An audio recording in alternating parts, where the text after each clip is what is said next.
Dark Souls is an action role-playing game developed by From Software and published by Bandai.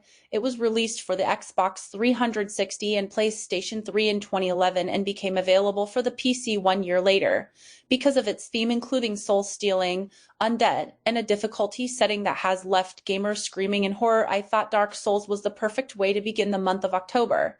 So without further ado, let's dive into the Xbox 360 version of Dark Souls. Right away, the game tells you just what kind of game it's going to be by starting you off in a prison cell with nothing but the clothes on your back and a broken sword, as if to say, yeah, try to make it with a broken sword, asshole. On the top left side of your screen, you have your humanity meter, HP gauge, and stamina gauge. Humanity is counted by the numbers next to health and stamina. When taking damage, and believe me, you will take damage, you can replenish health by resting at a bonfire or through using specific items and spells. Stamina decreases whenever you take a hit, even if it's blocked, dodge, and attack. Stamina will recover on its own and can recover faster if you lower your shield. No stamina means no evading or attacking.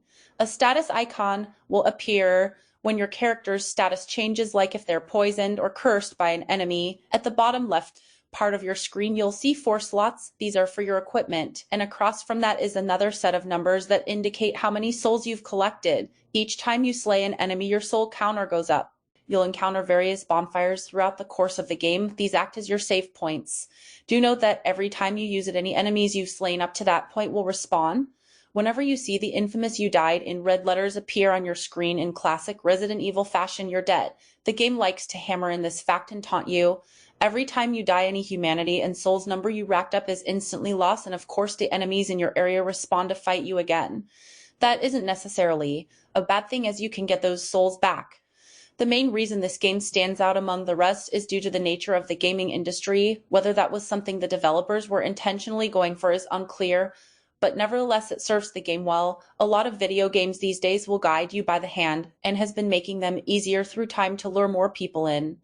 Back in the days of 8 and 16 bits, a game like this would have been commonplace, only it's not as self-explanatory as those games were, and it's going to be on blind luck whether or not you do something the game wants you to do.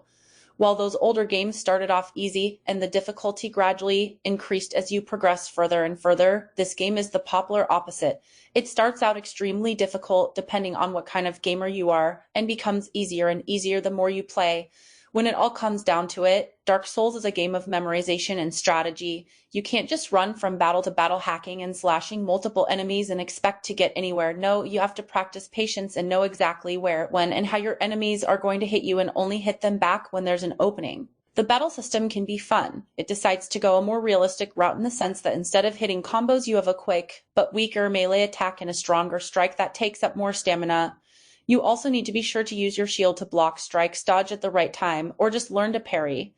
Some fights can be drawn out because of this if both you and your opponent has their shield up and you're waiting for the enemy to strike to leave an opening. This doesn't include ranged weapons like bow and arrows, magic, or bombs.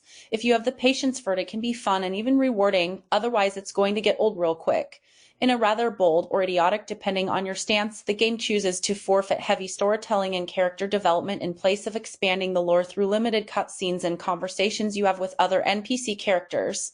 The reasoning for this is to allow the player to use his or her imagination to fill in the blanks. Once again, this is reminiscent to the old days where you had to use your imagination, assuming you cared enough in the first place.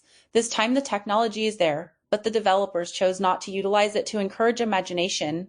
I think that's a great thing. However, with the increasing demand of more story and better characterization, this is something I just don't see catching on with a lot of people. There are several bugs and glitches in the game that can be exploited by you to get a cheap advantage over enemies, or exploited by the game itself to kill you. The bugs in this game don't discriminate. You could just be minding your own business killing bad guys, and then bang, camera spazzes on you and you're dead. The blocking doesn't always want to work with you, and then there's the more rare but extremely frustrating falling directly through the floor beneath your feet to your death. Yeah, good luck getting your blood stain back from that one.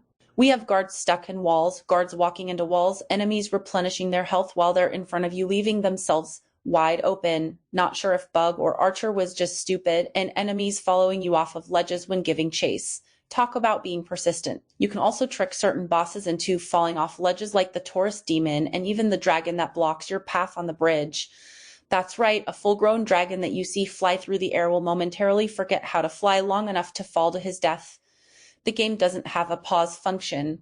Even when you're cycling through the start menu, the game is still active, meaning that unless you're somewhere safe where there aren't any enemies around, you can still be attacked and you won't be able to defend yourself until you exit the start menu because, heaven forbid you have to use the bathroom, answer the phone, or anything else while you're in the middle of a fight. I guess they were trying to add to the game's overall difficulty, but there's just no need for it. Being able to pause the game isn't going to take away from the fun or the challenge in the game, and even Ninja Gaiden lets you go to the bathroom. I appreciate what Dark Souls tries to do in the gaming industry, whether intentionally or unintentionally. It's reminiscent of those older, more difficult games like Ninja Gaiden, Battletoads, etc.